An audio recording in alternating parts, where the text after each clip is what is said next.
I'm thrilled to be here this afternoon with Elie Mystal and Dahlia Lithwick.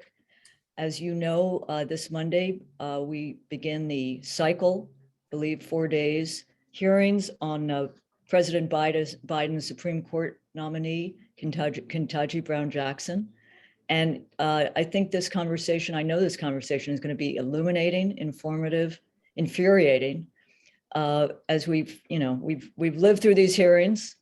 Dahlia will share with you what she was before we went on screen about how brilliant some of the criticisms of Judge Jackson are from the Republicans. But more important, I think I've always heard the lament that progressives don't take the court seriously enough.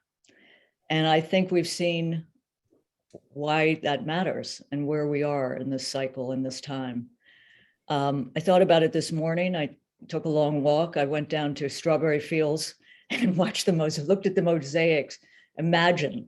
So today we're going to deal with reality, but I hope we'll also understand that we should imagine a world we'd like to live in. And the Supreme Court discussion may not be as helpful, but we're going to do it. And I want to introduce, first of all, Dahlia Lithwick, one of the great court correspondents, observers, writes about the courts and the law for Slate magazine, hosts the podcast Amicus, has won every conceivable award, has written many books, has a book coming out this September called Lady Justice. What a great title. Former National Magazine Award winner, twice awarded an online journalism award for her legal commentary. And I was honored in 2017 to award Dahlia the Hillman Prize for opinion and analysis. I have to say that Justice Ruth Bader Ginsburg called Dahlia Lithwick, quote, spicy, and Justice Samuel Alito called her, quote, some hack. So there you have the right division of jurisprudence. Elie, the nation's justice correspondent, covering the courts, criminal justice, injustice, race, and politics, a graduate of Harvard Law School, former associate at Debevoise and Plimpton. He is a prolific Twitter personality and a frequent guest on MSNBC and many radio programs. And since joining the nation, Elie has become one of the most sought after, he was before, but since joining the nation, one of the most sought after legal analysts in the country.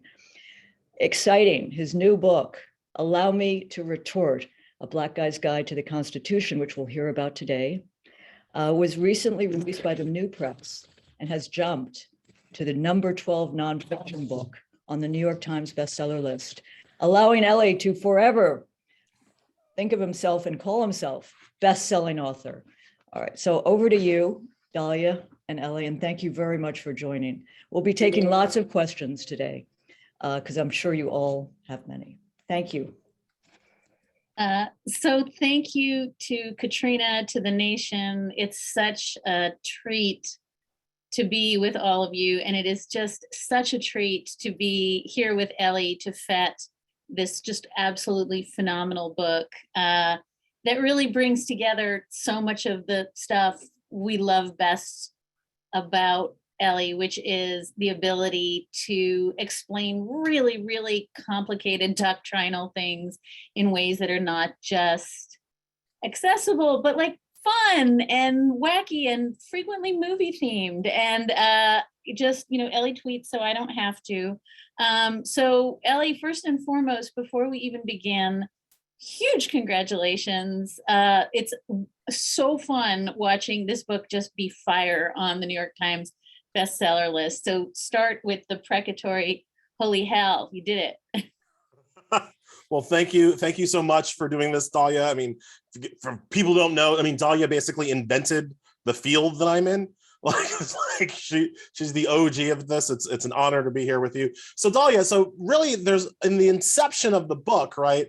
I don't know if you remember this, but the last time you and I saw each other in person, the before times, we were on a panel, was you, me, and Kristen Clark, who's now an assistant at the Justice Department for Civil Rights, the Assistant Attorney General for Civil Rights. It was you, me, Kristen Clark, and we were on a panel, and somebody asked us about like why progressives don't have kind of the legal counter argument to originalism, right? Originalism is this like, fits on a bumper sticker. Even people who don't understand what it actually means, it sounds good. And why we don't have kind of the response, right? And one of your answers was that, well, we're a bigger tent party. We want lots of different things. And so it's harder for us to kind of whittle down our desires into something that fits on a bumper sticker. And that is part of the kind of inception or conception for my book, because while I agree that in general we're a big tent, to me the thing that drives me was this kind of focus on equality, fairness, as a definition for justice, right? And if you think about just those two threads, it's relatively easy to pull through how equality and justice are either helped or hurt by various kind of theories of constitutional interpretation, various structures within the document, and certainly how they compete against the originalist, quote unquote, kind of interpretation and understanding of the document. So that's where the book kind of starts in my head, like a counter argument to what conservatives have done with the law over the past 30 years.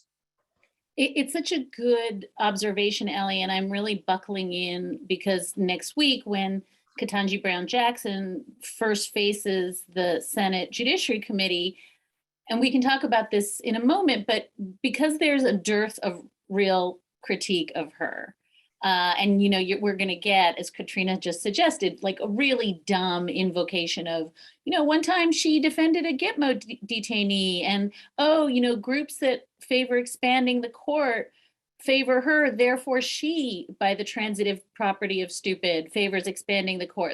So there's just a lot of nothing, and what they're going to fall back on, and we're already seeing hints of it, is originalism, right? That because originalism is a thing, and John Roberts and balls and strikes and original public meaning, there's such a rich kind of commercial of what that means. And the answer to it on the left has always been crickets. And one of the things I think you're trying to do is say, first of all that stuff about original public meaning and textual meaning and the framers or oracular gods is bunk to begin with, but also there is this robust discussion in the Constitution, in the Reconstruction Amendments, about what progressive equality theories of doctrine are, and you're trying to bolster that. And to which I say, God bless you, because I think we've been waiting, for a really long time to have that articulated.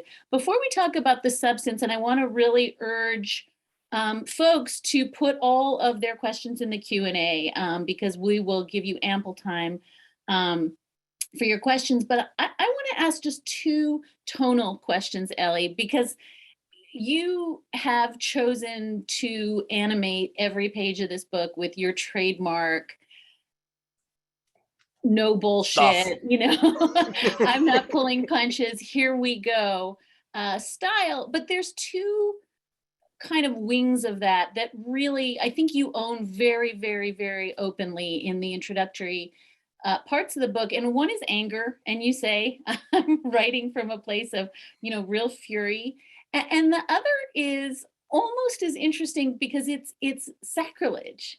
It's a really deliberate construction of an anti-religious, and I don't mean religion as in Judeo-Christian, we get to those chapters, but that folks, if you think that the Constitution, the Bill of Rights are etched in stone on a mountain from God, this book is not for you. And I guess just as a framing question, Elie, in part because the blowback from, some of the nut jobs on Twitter has been so in response both to the irreverence, to the Constitution is trash, this is not oracular, but also to the fury. I wanted to give you a minute to locate the decision to just be in that space with the anger and the deliberate anti-religious, if you think that the cult of the Constitution is set in stone, this is not your book. Talk a little bit about just fully inhabiting that.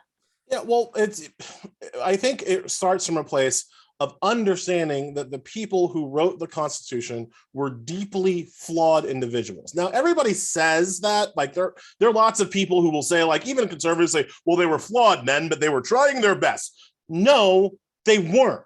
They weren't trying their best. They weren't the representatives of the best humanity had to offer. They were a representative class of slavers and colonists and people who were better than that, who nonetheless were willing to make deals with slavers and colonists. There were abolitionists at the time that the Constitution was written, that the country was founded. Those people were ignored. There were different ways of going about constructing a polity. Those people were ignored. There were white people in real time who were passionate advocates against slavery and pointed out the hypocrisy, the fundamental hypocrisy of starting a nation based on freedom that nonetheless held people in bondage in a way that wasn't happening in the rest of the world at that time. You know, the kind of American chattel slavery at that time was being practiced in America and the Caribbean, right? That wasn't what they were doing in France, you know, in 1787. So there were people who were pointing this out, and the originalists, the founders, they said, nah, screw it. We need our Western slave empire. So when you talk about kind of inhabiting the space of, as, you know, a critique of their work, if you will, starts with a critique of the people who worked on it, because they weren't representative of all of the people who were living here at that time. They weren't representative of Enlightenment thought at that time. They were a specific class and kind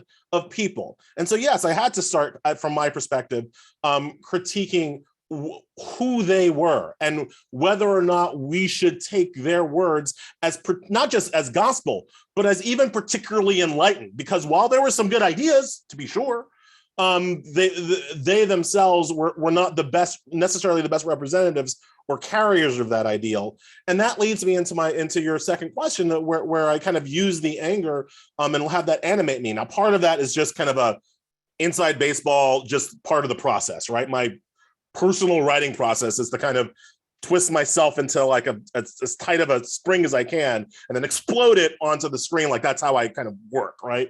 But so there's that. But there's also the feeling, and I think this comes through in the book, that what they were trying to do was quite evil. Smart, really thought through, but a quite deliberate attempt to diminish rights of women, to kind of ignore the possibility of the rights of women, and to ignore the possibility of the rights of non-white people. You know, I point out in the book that Article 5 of the Constitution, which is where we get our understanding of whether or not we can have amendments or not, it specifically says in Article 5 that everything can be changed except equal suffrage in the Senate. The fact that New Jersey gets 2 senators and Wyoming gets 2 senators and California gets 2 senators, thus fundamentally locking in a kind of white minority rule. That's the one provision in the Constitution that cannot be changed through constitutional amendment. These people knew what they were doing, and people need to understand that they knew what they were doing while they were doing it, and that we still have not fully woken up, recovered from, however you want to put it, perfected the Western slave empire that they were trying to set up with intentionality. You work your way, you know, from the First Amendment through the Bill of Rights, the Reconstruction Amendments, and then kind of land up on the incredibly dispiriting world of voting rights and abortion, both of which I think we're seeing a sea change in the doctrine right before our eyes. And obviously we're not going to have time to go through every, you know, one of your chapters, but I wanted to talk about your Second Amendment chapter, Elie, partly because there's a case brewing on the docket that the court is going to decide that I think will vastly expand individual gun rights, but partly because I think it's such a good articulation of what you have just laid out, which is at one level, the Second Amendment is working exactly as it was intended. But what it wasn't intended to do is this cartoonish story we tell about self-defense. It was intended by the framers to ensure that chattel slavery continued to exist. It was a grand bargain to protect the rights of white slave owners to put down slave rebellion.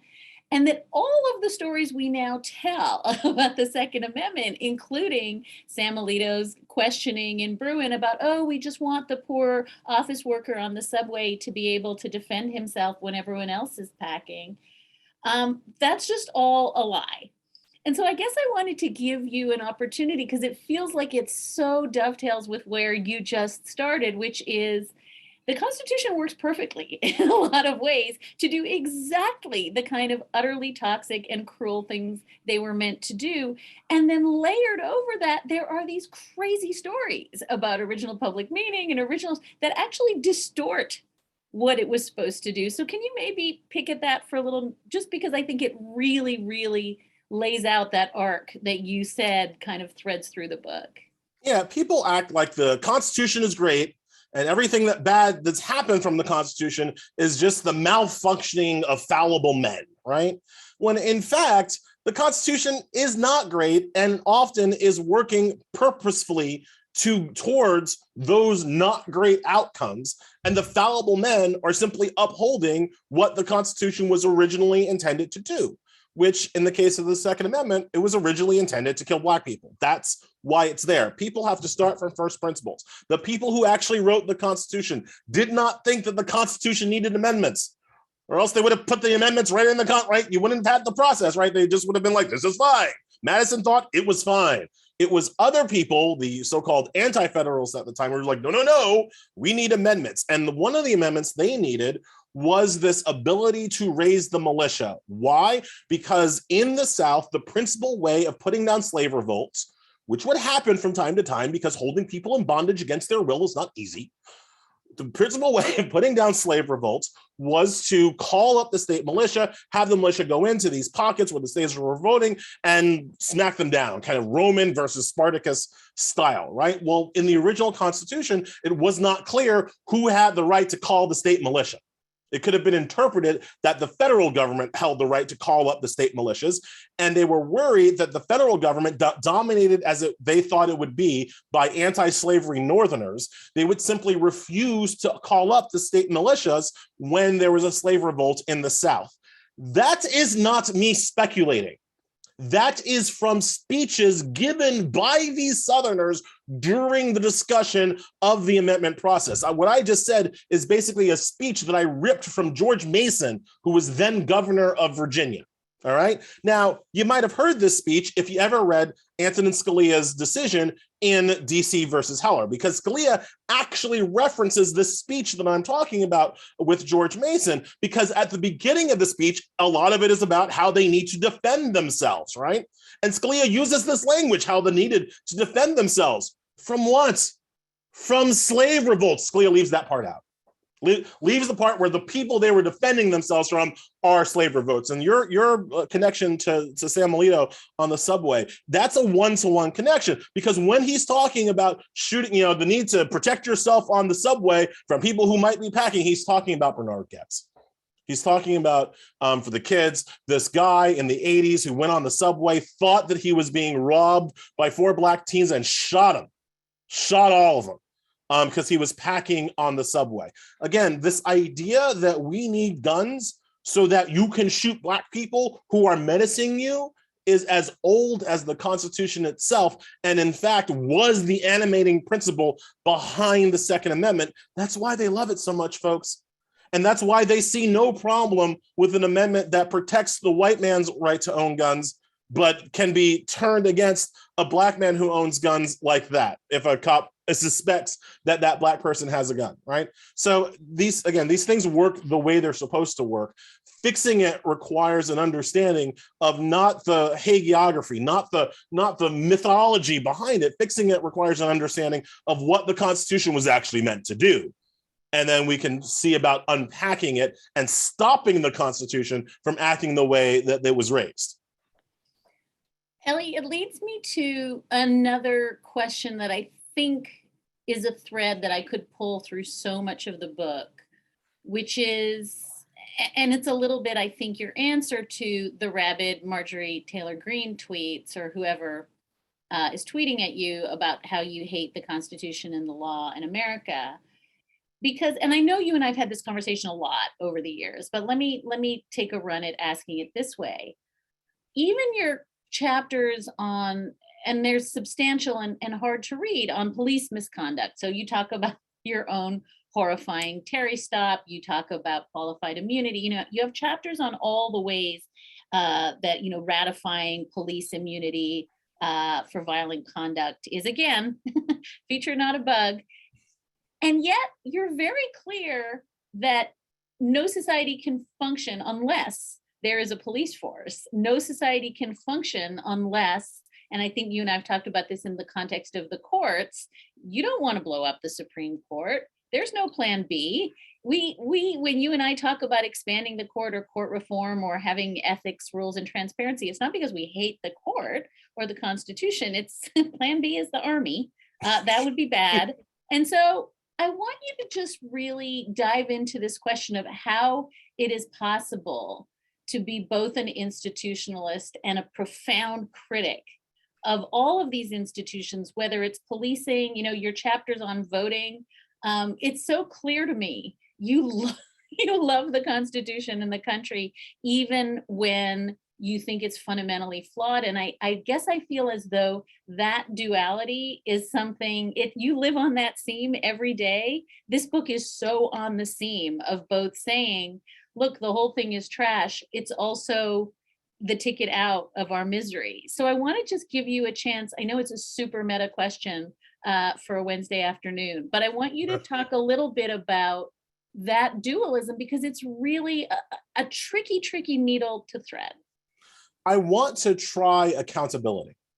The thing that I feel has been missing from the American special sauce all this time is accountability, and especially accountability for powerful white people. If we just tried holding powerful white people accountable for actual crimes, that would be a start.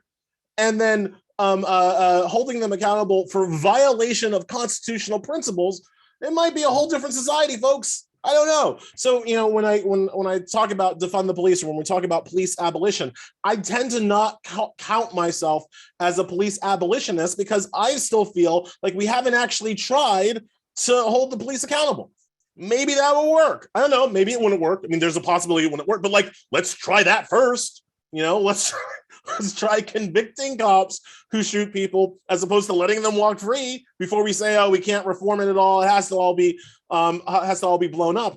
When it comes to judges, let's try interpreting the Constitution towards fairness and equality. I'm not saying that we have to rewrite the entire Constitution, also because if we did it right now, it'd be terrible, because it would lock in the same corporate and racial unfairness that we have now will be locked into the next constitutional convention. So I don't believe in throwing out the Constitution and having a new one. But I do believe in interpreting the Constitution we have towards justice, fairness, and equality. We haven't really tried that ever. If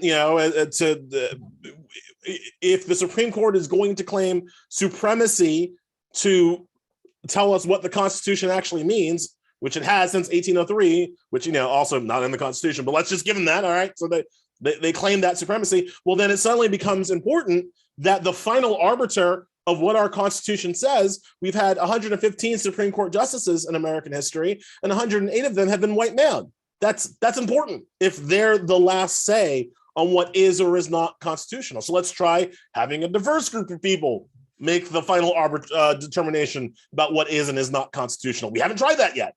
So there are all of these aspects of inclusion, diversity, fairness, equality, and accountability that just haven't been tried in America. And before I'm willing to kind of give up on America, I'd rather try to do some of these things, because I think that could really be all we need. It's the cliche that I'm sure you've heard me say, and probably folks who've listened to the podcast have heard me say, this is the Homer Simpson beer thing, right? Where Homer Simpson says beer, it's the cause of and solution to all our problems. And I feel like this book is saying a version of the same thing, which is the Constitution is both the cause of, but potentially the solution too, if we were to really right, but it's like if you have a wound in your arm, right? And some antebellum doctor's well, it's a wound, it's going to get infected, we got to cut it off. And I'm there like, no, I got some Neosporin. Let's try the Neosporin. And nope, we got to cut the arm off. Like, whoa. Like there are things that we haven't yet applied that might fix it. I love that. And I want to ask you, I think this will be the last question before we turn to audience questions, but I want to try to knit together a few themes in both the book and in current events. And one of them is, it's so clear how personal this is for you. I mean, folks, you can't read the chapters about driving while being a Black man in America without understanding that informs everything, and as it should. And I was really plagued, Elie, as I read it, by the sadness of sometimes it's Sonia Sotomayor dissenting alone, speaking for millions and millions of people who don't have a voice. Sometimes decisions are unanimous, as you said, in some of the qualified immunity cases.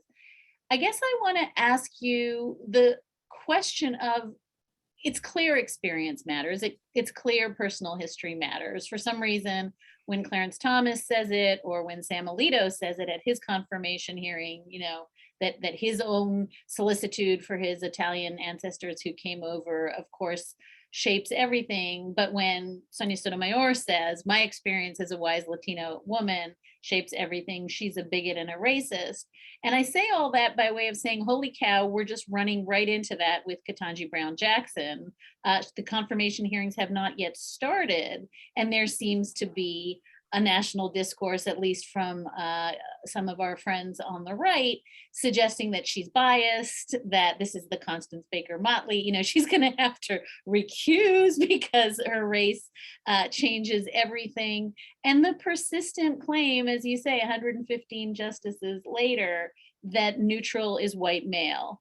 And that's the default setting for neutrality and objectivity. And that anything that Judge Jackson has written or thought, or anything that Elie has written or thought, is completely corroded and corrupted by bias of personal experience. So I guess my inchoate question in the midst of all that is, it's so evident to me that you are speaking for millions of people who don't have a voice necessarily at Harvard Law School or in the upper echelons of the media world. It's such an essential voice. And yet, the idea that it is met with you're biased, you're a Marxist, you're a hater, you're ill-informed, or in Judge Jackson's case, you're a lesser Black woman, to quote Ilya Shapiro, or an affirmative action beneficiary. Everything you say is discounted because the default setting is white male neutrality. It's so clear to me the book is running headlong into that set of assumptions. But I guess I want you to think a little bit both about how that animated the book and how we think about that as a frame going into next week's hearings. Yeah, well, I'll answer this first question first. How it animated the book is that, look, I've been in these moments where I haven't had a voice, where I haven't had a platform, right? I've been sitting in the law school class where the professor is droning on, and I'm the guy in class being like, wait, what? How, what? And then everybody acts like I'm the person who's crazy, right? So part of the book is to get to that, 1L, law student of color and be like, look, you're not crazy. You're not crazy to ask these questions. You're not crazy to think these thoughts. It's them who maybe are a little bit crazy. And you're right about questioning some of these doctrines or ideals that have been set, that are being put down to you. One of my favorite stories is my 1L torts exam. So for those who don't know, torts is just like a personal injury kind of field of law, right? And so, it's a Harvard exam, which means there are 3 questions, 100% of your grade. That's just it. It's over 8 hours. The third question, I get to it about halfway through my day. And the third question is, people like Mr. Mystal will say the tort system is a lottery. Explain to him why he's wrong. That's the question on my tort exam, right? So of course, in classic like me faction, I'm like, you're going to think that Elie's wrong, but actually, Mr. Mystal is totally right. Write my answer that way, right? Get my B+, I'm happy. But it's that box that you go to law school and you're supposed to fit in that box. And I'm trying to tell people, no, there's that box works for some people, but doesn't have to work for all people. So that's how those headwinds motivate my writing of this book. In terms of how like they're affecting KBJ right now and affecting even like the discussion around this book right now, it's from my perspective, you can't take some of these bad faith conservative white people seriously. Like you can't let them, you can't stop every time one of these people has a problem with you. Like if you did, you'd never get to where you're going. They're always going to have an objection. They're always going to have a reason. There's never, I'm sure a lot of you have heard the old saying, the only thing I got to do is stay black and die. The reason why that's a saying is because if you try to twist yourself into whatever form the white man says they want you twisted in, you'll spend all your time in a pretzel, and you'll never string out. You'll never get to achieve what you want to achieve. So at some level, you can't pay them no mind. I defend KBJ trying to explain to other liberals why she's the one we want. Right, because that's actually the sale that I feel like you need to make. Republicans don't spend any time trying to convince me that Neil Gorsuch is actually a good justice. Like that, they don't waste time with it. They spend their time telling their base, hey, this guy who doesn't think that it's a problem to freeze truckers, he's actually the populist hero that you need right now. I mean, it's a lie, but like that's what they spend their time trying to do. I spend my time trying to explain to people why on the left, why KBJ is the one that we want. I spend time in my book. One of the criticisms I saw on one of the Amazon reviews was just like, this book isn't going to change any minds. No conservative is going to read. I'm like, what kind of hubris? You think that I wrote a whole goddamn book for your stank conservative behind? Like, I'm not writing for you. I'm writing for liberals because from my perspective, liberals are the ones who cede entirely too much intellectual legal ground to the conservative argument. I'm writing the book so liberals understand how to fight. I'm not trying to convince, Sam Alito that unitary executive theory is cockamamie. Like that's not the point of the book. The point of the book is to get liberals to understand how to fight Sam Alito, because we don't do that enough. We don't go hard in the paint against that guy. And so that's what it is, right? You don't waste time worrying about what the yahoos are going to say, but you try to get your side, your team, to kind of fight better, harder, smarter. And that's what I'm doing. And people say like, oh, well, you're just preaching to the choir. No, I'm trying to get the choir to run through a wall, because that's what's needed. So I'm turning to the questions now, and maybe the first question is a good natural extension of that. It comes from Janet Clemenson asking, is there any serious exploration happening right now around the idea of expanding the court and or granting statehood to DC or Puerto Rico? Are these things dead ends in this country at this time? I think I would append voting rights reform to that question. I mean, people like you and I have been saying for as long as we've known each other, pay attention to the court, pay attention to the court, pay attention to the court. There are things that can reform democracy tomorrow, including, malapportioned voting and electoral college, a lot of the things you talk about, but not a lot of momentum for any of them, my friend. Many of them dead in the water. Dead in the water under this administration, but people are talking about it more. To answer Janet's actual question, right? And the simplest answer is more people are talking about it now than ever before. And Dahlia and I would know, because we've been talking about it for a long time. And a lot of time we get laughed out of rooms, or we get, not laughed out of rooms. Nobody's going to laugh Dahlia Lithwick out of a room at this stage. But yeah, roll your eyes like, oh, here we go again, the reform, right? And now we're getting a lot more, people are hearing the argument more. It's not going anywhere. The reason why it's not going anywhere is a fundamental asymmetry between Republican politics and Democratic politics. If you go, I'll take you back. Think back to 2016, right? Donald Trump. I'm a crazy outsider. I hate Mexicans. I'm going to build a wall. I'm going to create. What about the courts? What? Courts? Huh? I'm just do the normal thing. Here's a list from the Federal Society, and we're all set. Okay, now we're back to crazy. He had to do that. Republicans do not play when it comes to the Supreme Court. Donald Trump had to get real establishment real quick, or else he wouldn't have gotten the nomination. Now, fast forward to 2020. You got every Democrat and their mother running, right? You got Bernie Sanders, you got Coffee Man, you got Mayor Stopper, everybody's running.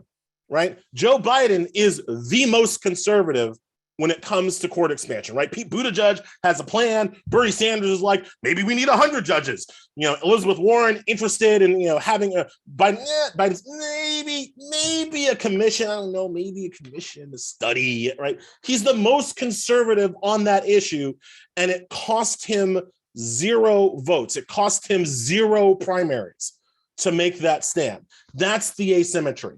We elect time and time and time again Democrats who are weak on the courts, don't understand the courts, who aren't going to fight for the courts. Republicans, it's the one thing they care about, right? There are single issue voters on the Republican side who are only going to vote, people who I've said on a couple of these events, I can go to a tabernacle in Utah and find some woman who doesn't like the thrice married, bigoted orange con man, but cares about abortion. And so she's going to vote for Republicans on the court. Whereas, where were those people on our side in 2016 when Ruth Bader Ginsburg was 82 years old, when there was a literal open seat that was being blocked by Mitch McConnell, and people were like, maybe I'll vote for Jill Stein. That's how we roll, right? That's how we screw it up.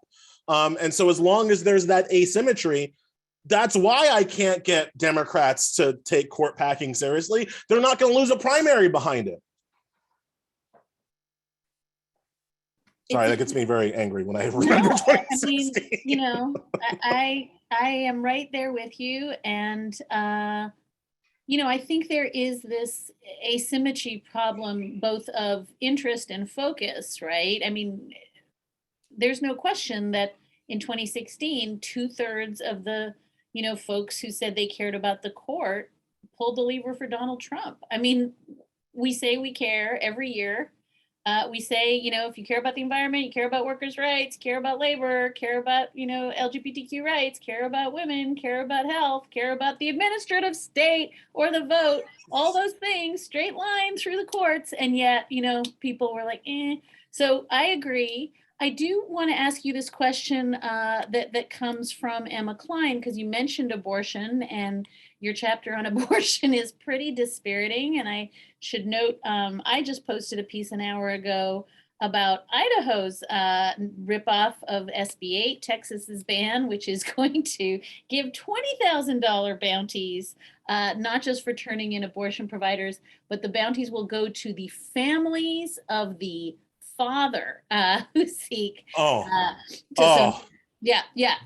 And so here's a question from Emma, which is, I think, speaks for a lot of us. Are there any viable strategies at this point to saving Roe v. Wade? And if the answer to Emma's question is no, because I think it is no, what's going to happen next? And do you think, and I think this goes to a lot of what you've said about how the media thinks about the court, we are going to have this miraculous come to Jesus moment in June when Dobbs is decided and Roe v. Wade is struck down, where suddenly the country looks around and says, Elie was right. We should have cared about the courts. Is that coming? No. Okay. Right. And I'm going to plug your book, upcoming book too, because I'm sure it will address some of these issues. Dahlia, in case you missed it at the beginning, Dahlia has a book coming out, Lady Justice. I'm sure it's going to delve into some of these issues. No, we're not going to have a come to Jesus moment in Dobbs when Dobbs comes out in June for 2 reasons. First, the media will screw up the story because the way that they will affirm Dobbs, they will be very careful. Roberts will be very careful to say that he's not overturning Roe v. Wade. He will be overturning Roe v. Wade. The fundamental principle of Roe v. Wade is that before fetal viability, the state cannot prohibit a woman's right to choose. That's the fundamental holding of Roe v. Wade. Mississippi's ban's at 15 weeks. That's before fetal viability. They're going to take that standard away. That's overturning Roe v. Wade. But they won't say they're overturning Roe v. Wade. And so you'll get articles in the New York Times and the Washington Post saying, Roe v. Wade saved, and even though it's not saved at all, right? So one, the media will screw it up. Two, and I've seen this a lot as in a really kind of distressing way as I've gotten older. The ability of, let's say, Northeastern liberals, let's say West Coast liberals, to just look at the South, look at the former Confederacy and be like, oh, well, sucks for them. Still got my rights, right? And so they'll look at Texas and Florida and Idaho and all of these states that are banning abortion outright, be like, well, I'm in California, I don't gotta worry about it. I still have the right to choose, right? So you'll have feminists in those areas who just don't like lock in for that debate. You'll have allies in those areas, male allies, who completely opt out of that debate. And then even in the states where the rights are taken away, rich women, white women will still find a way to go get reproductive services when they need. And again, that's not me speculating. That's just me having a functional understanding of what the history was before 1973. Because before 1970, abortions didn't, Roe v. Wade did not invent the process of abortions, right? It made them safe and legal. But women of means were going and getting reproductive services when they needed to before Roe v. Wade, and they will continue to do so after Roe v. Wade, and they know they will continue to do so after Roe v. Wade while they're sitting in a salon saying like abortion is murder. The hypocrisy will not stop, right? So are the people who are most affected by this going to show out? Are the people who care about the people most affected by this going to show out in June? No, I don't think our history supports that anymore. I don't think we are those people anymore. We used to be. I don't think we are right now. I think it's going to get a lot worse. I think it's going to get a lot darker before it gets better, unfortunately. I want to marry two questions that I've got that are, I think, two iterations of the same inquiry. One says, how do you assess the damage that's been done to constitutional interpretation from the revisionist history that's constructed at places like Heritage? And I think some of your gun chapter talks about the fake history of the Second Amendment.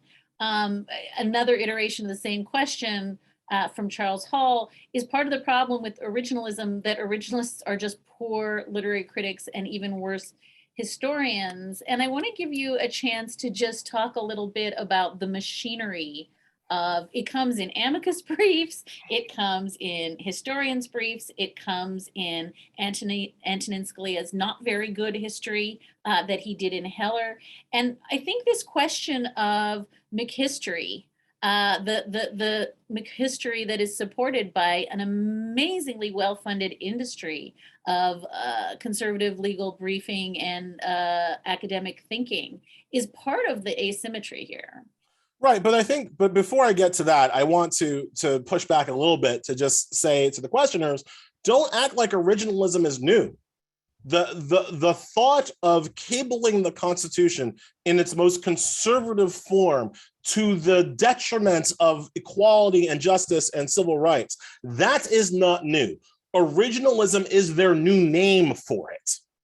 But before they said they were against judicial activism, and before that they said they were for federalism, and before that they said they were just for states' rights. And now I've just told you the story of American history. The 15th Amendment, we fight a war, the 15th Amendment comes out, and conservatives on the Supreme Court at that time just take the 15th Amendment and put it in a drawer and act like it doesn't exist for 100 years. For 100 years, they just pretended that amendment wasn't actually in the Constitution. Right now, they pretend like the 9th Amendment just doesn't exist, just isn't there.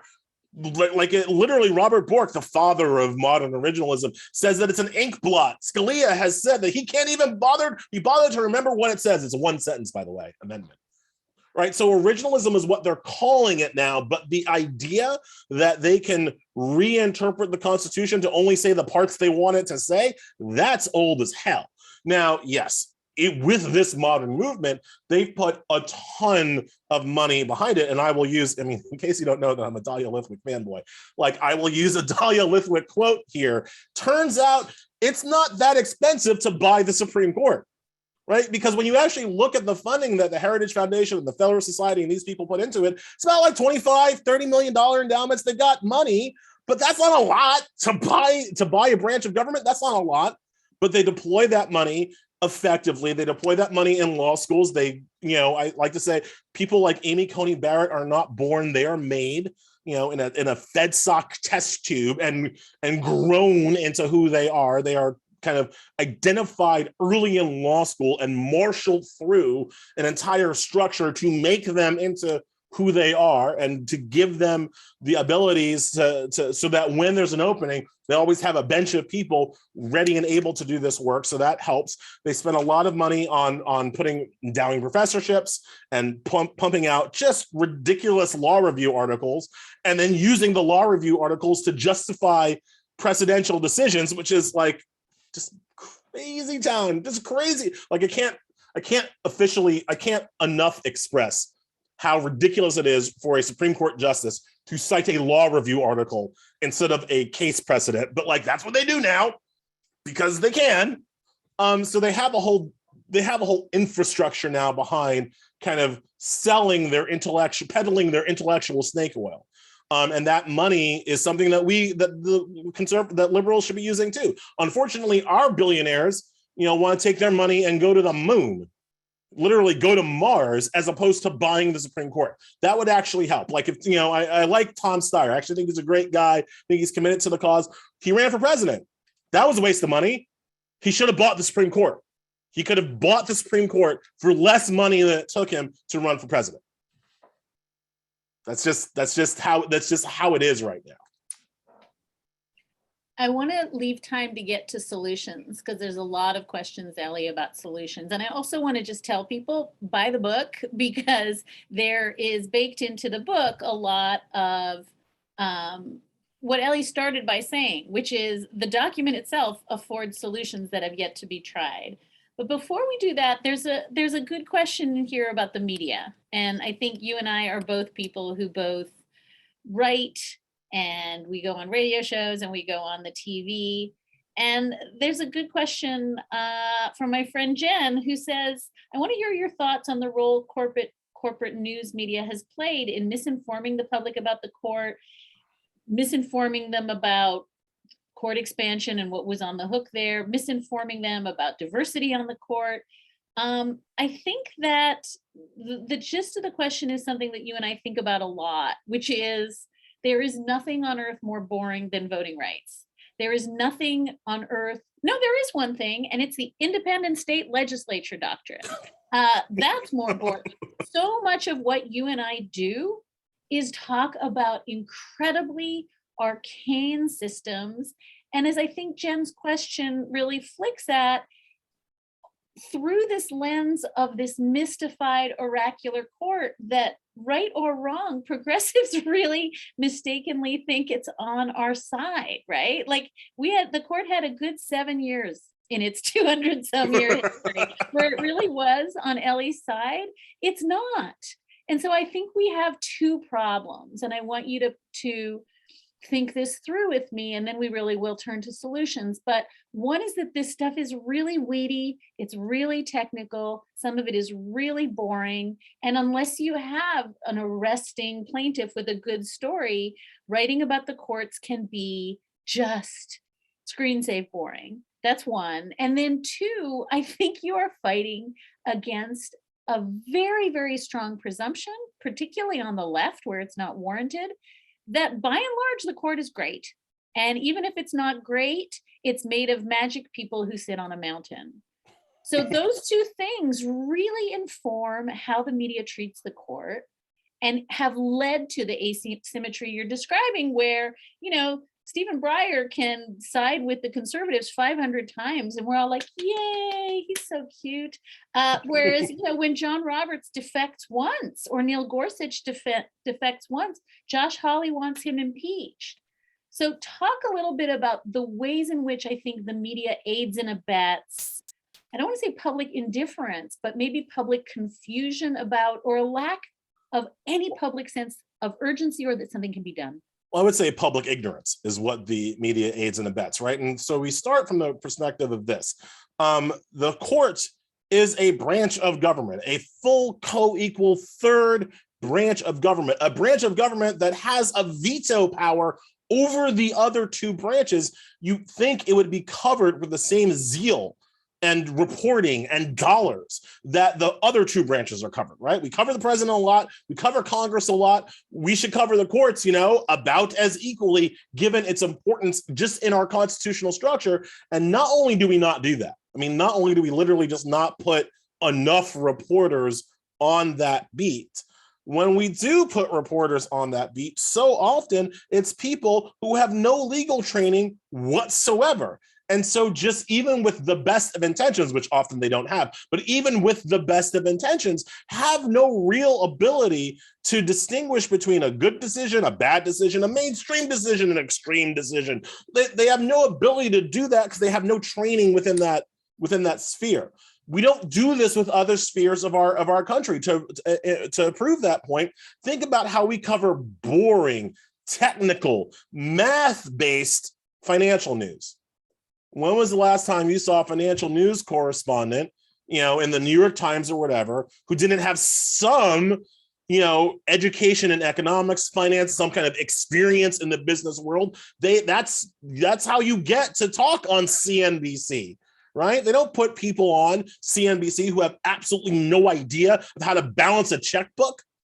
And yet we will put people on TV to talk about the Supreme Court who cannot reliably tell me who all 9 of those people even are, right? So when the asymmetry starts at the media level, just in terms of just doing a good job of informing the public, right? Number 2 problem, the law lends itself to both sidisms, even before we get to the corporate media's penchant for both sidesism, right? Because literally it's an adversarial system. Literally, there is always another argument. The system works based on counter arguments, right? So again, if you don't have anybody with legal training, you've got no ability to say yes, there are 2 sides of this argument. One side is crazy.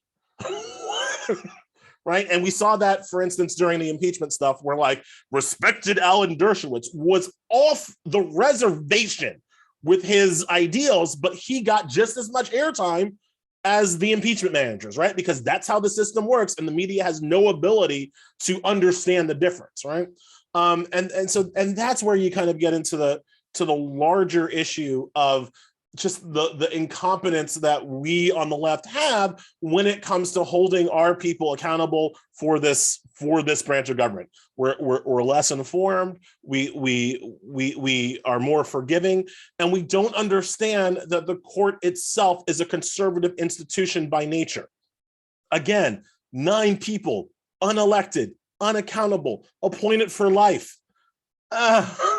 That is going to lead itself to more conservative rulemaking than more progressive rulemaking, and so you've got but because of those good 7 years, the Warren Court, you've got a whole generation of liberals. Really, we're going on the second generation of liberals who think that the court is fundamentally a force for progressivism, and so that all you need is to appoint good judges. You don't need to appoint judges with a particular ideology or agenda or whatever. If you just appoint good judges, things will work out for you. No, they ain't. That's not how it works. But Obama, constitutional law professor Barack Obama, when he gets in charge, he's just going to appoint good judges, isn't looking for crazy radicals or whatever. And B, his chief of staff, Rahm Emanuel, when talking about the importance of putting judges on the courts, not just the Supreme Court, but the lower courts, pushing that out, Rahm Emanuel says, and I quote, "I don't give a fuck about judges." That's his quote. That's not me. I'm not being profane. That is Rahm Emanuel. That is Obama's chief of staff. Obama, with 60 votes in the Senate, could have done anything, right? Rahm Emanuel didn't care about judges. Compare that to what Mitch McConnell did when Mitch McConnell got even a sniff of power and the president willing to go along with it, right? So again, there's an asymmetry in how our side even begins to fight this battle. And so one of the things that I try to, we're going to get to solutions, I guess, but one of the points of hope that I try to give people is that everything I'm saying is basically what conservatives were saying circa 1987, right? 1987, Bork gets borked. Conservatives are having their, sitting in their, well, they're conservatives, right? So they're sitting in their tea houses or wherever they're sitting on their yachts. And I'm just every nation thing, Dahlia, I have to make fun of yacht people. I don't know why. They're sitting on their yachts and they're saying, we gotta get in this game. The liberals are killing us on the Supreme Court. We got to get in the game. And that's how things like the Federal Society start. We've got to remember that the victories the conservatives are feeling right now, they're about to achieve right now, have been a generation in the making. They've been at this for 40 years at least, focused. And to fight them, it's not going to be done in a day or a week. We're gonna have to lose a lot more because we're so behind. But maybe now we can start doing the 20, 30-year work of defeating these people. If it can start today, that's great. And not to reciprocally suck up, but I do think your book is a really important piece of that, which is naming it and outlining it. There's so many good questions about fixes, questions about the Electoral College, questions about voting reform, questions about can we amend the Constitution, or should we amend the amendment process? So I want you to answer, and be fulsome in the 3 minutes that we have, Elie, but I want you to answer both, pick off some of the things that you think that are easy fixes. And then I want you to answer in the last 30 seconds, the sort of plaintive question that is, what can we do? Those of us who are watching, the 130 people in this room who feel as though if court reform is off the table, if ethics reform is off the table, if voting rights are off the table, what can we do tomorrow? So both of those. I'll answer the bigger question first. The easiest thing, and this is going to sound crazy, the easiest thing is court expansion. Just constitutionally, the easiest thing is court expansion. It takes a bill, it has to pass 2 houses of Congress and signed by the president. That's it, folks. No amendments, no crazy interpretation. It's not up for review at the Supreme Court because it's just a simple bill, and you pass court expansion, and tomorrow 10, 20 more guys show up at the Supreme Court and be like, what's up? Let's go to work, right? It's the court expansion is the constitutionally preferred way to deal with a court that has gotten out of step with the rest of the country, right? One of the reasons why Alexander Hamilton wrongly thought the Supreme Court would be the least dangerous branch is because it's completely controlled by Congress, how it's set up, how many people are on it, its budget. It has no enforcement powers. That has to come from the president. This is structurally a weak branch, and the easiest way to fix it is just to put more people on it. People say like, oh, if we expand now, won't Republicans expand later? Yeah, maybe. I don't care. We're down 6-3. You make it 13-6, and if later Republicans make it 16-13, how is that worse? What have I lost? I've lost nothing. I maybe got a couple of years to buttress democracy, thus making it harder for Republicans to ever take back control of government again. So maybe I still come out ahead, right? There are also good just straight up reform arguments for court expansion. I've said many times, if people want mainstream decisions from the unelected branch of government, well, getting 15 people together leads for much more mainstream decisions than having to get 5. So court expansions is the easiest thing. In terms of what we can do with our last 30 seconds, what we can do now, I always say never underestimate the power of calling people. My father was a local politician, and this is back in the day, but like he always, he didn't always answer his phone, but he always knew when he was out of messages, right? Like they pay attention to that. Like I've got Kristen Gillibrand on speed dial because like she needs to hear some of the things that I have to say.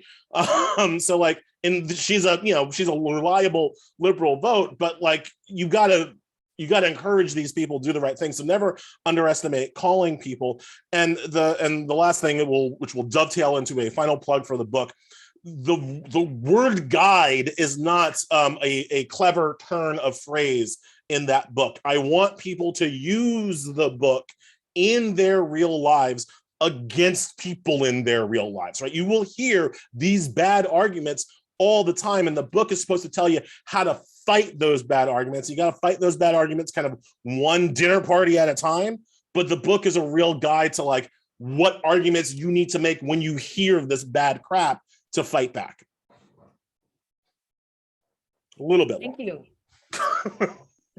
Thank you, Dahlia. Thank you, Elie. Cannot think of a more riveting, thoughtful, passionate, informed conversation to have, not just on the eve of this week, but in general. the nation's been supporting court reform, as we call it, since 1937. I think Ellie's right that it's being talked about again, and that has some energy behind it. I think we need a movement president at some time. I mean, the right has understood the power of the courts. And maybe it's the case that a younger generation has not experienced the Warren Court. I mean, you need the power of a court to remind you of what can be done. I kind of disagree with Elie. I don't think the left, maybe some good liberals, but I think the left understands the resistance and conservatism of this court, especially women. I would love to hear Dahlia talk about anything, including independent state legal doctrine. I'm going to disagree with Elie on CNBC. They have nutcases on that. And I think there's a podcast life. Maybe that's too elite, but I think the podcasts of legal podcasts, as both of you are involved with, have moved into a new generation who is interested. Maybe it's criminal justice, but it drives them. I think the best thing people can do today as a solution is buy Ellie's book, buy 25, 50 copies, take it to your community, do a one-day book club, and circulate it to all the media in your community. Tell friends about it. And the same with Dahlia and Lady Justice, because you're talking to two of the most interesting, informed, and really thoughtful people. And I think we'll have this posted so people can circulate that to others who didn't have time to join today. But thank you so much, Dahlia. Thank you, Elie. And keep hope alive. I was just, especially, thank you very much. Thank you guys so much. Thank you. Thank you.